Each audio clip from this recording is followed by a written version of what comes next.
देखिए, युद्ध का जो है वो 13वां दिन है। लगातार स्थिति जो है और ज्यादा विकराल होती जा रही है, लेकिन इससे जुड़ी 10 बड़े अपडेट हम आपको जल्दी से ग्राफिक्स के जरिए बता देते हैं क्या कुछ मौजूदा स्थिति बनी हुई है।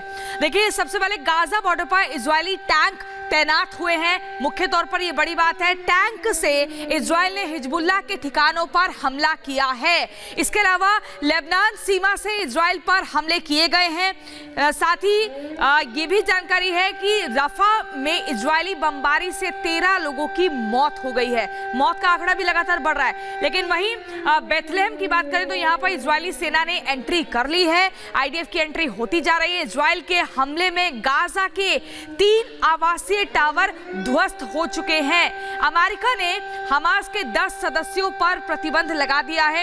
यह भी एक बड़ा अपडेट है। इजरायल के दौरे पर ब्रिटेन के प्रधानमंत्री ऋषि सुनक पहुंचे हैं और युद्ध में अब तक इजरायल में 1402 लोगों की मौत हो चुकी है। गाजा में 3488 लोगों की जान जा चुकी है और 1500 आतंकी ढेर हो चुके हैं।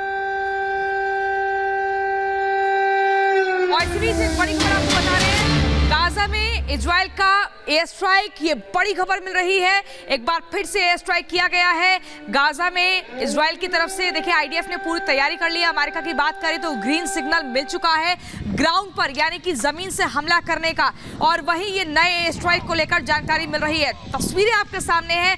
ग्राउंड जीरो पर रिपब्लिक भारत की टीम है। एक एक जानकारी अपने दर्शकों तक हम ताजा जानकारी पहुंचा रहे हैं। और ये बड़ी खबर मिल रही है कि आज गाजा पर इजरायल की तरफ से एयर स्ट्राइक होता है।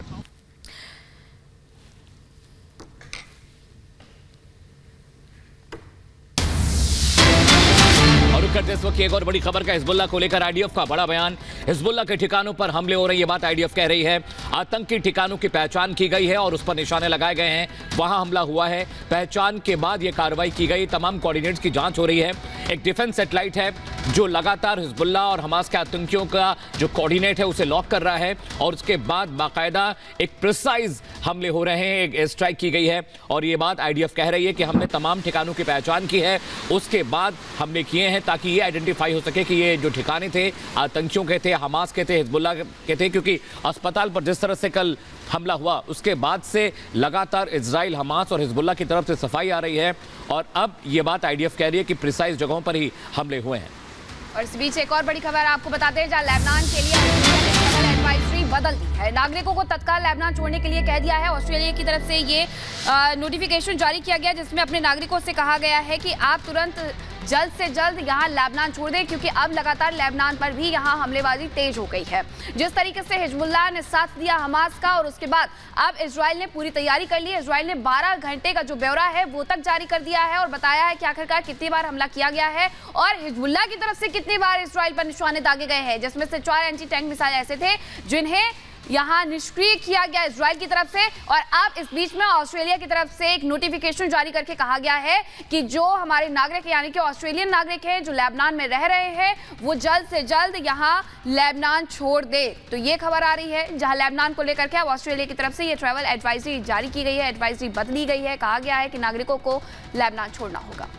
और बड़ी बात यह भी है कि इजराइल की तरह बाइडेन ने भी यह प्रण ले लिया है कि वह हमास को खत्म करेंगे। इजराइल को संपूर्ण समर्थन का वादा अमेरिका ने किया है।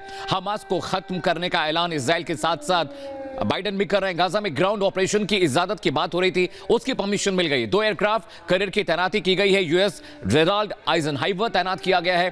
3 मरीन वॉरशिप की तैनाती भी की गई है। हेलीकॉप्टर, असॉल्ट क्राफ्ट शामिल हैं। अमेरिका ने 2000 सैनिक एक्स्ट्रा वहां पर भेजे हैं जिन्हें अलर्ट मोड पर रखा गया। यानी अमेरिका ने साफ कर दिया है कि जिस तरह से इजराइल एक्शन लेना चाहे, चाहे वो जमीनी हमले हो, चाहे समंदर से हमला हो, चाहे हवाई हमले हो, अमेरिका उनके साथ कंधे से कंधा मिलाकर हमास के खिलाफ जंग लड़ने वाला है। और ये बड़ी खबर देखिए, क्योंकि कल जब बाइडेन वहां पहुंचे थे मीनाक्षी, तो उन्होंने साफ कह दिया था कि जो भी जरूरत होगी उसकी पूर्ति की जाएगी, हम अपना वादा निभाएंगे। बिल्कुल अमित, और लगातार यही अमेरिका की तरफ से ये बयान आ रहा है कि वो हर तरीके से समर्थन यहाँ पर देने वाला है, इजराइल के साथ मजबूती से खड़ा हुआ है। सबसे पहला वो दिन याद आता है जब जो बाइडेन ने प्रेस कॉन्फ्रेंस की थी, व्हाइट हाउस से साफ तौर पर यह संदेश दिया था इजराइल को कि किसी भी तरीके की चिंता करने की जरूरत नहीं है, अमेरिका इजराइल के साथ खड़ा हुआ है। दूसरी तरफ इजराइल ने भी $10 बिलियन की मदद की मांग की है। हालांकि $3 बिलियन मदद यहां पर अमेरिका के द्वारा उन्हें उपलब्ध करवाई गई है। ऐसे में एक बार इजराइल ने फिर से एक बड़ी मांग रखी है। इजराइल दौरे पर पहुंचे हुए थे जो बाइडेन और इस दौरान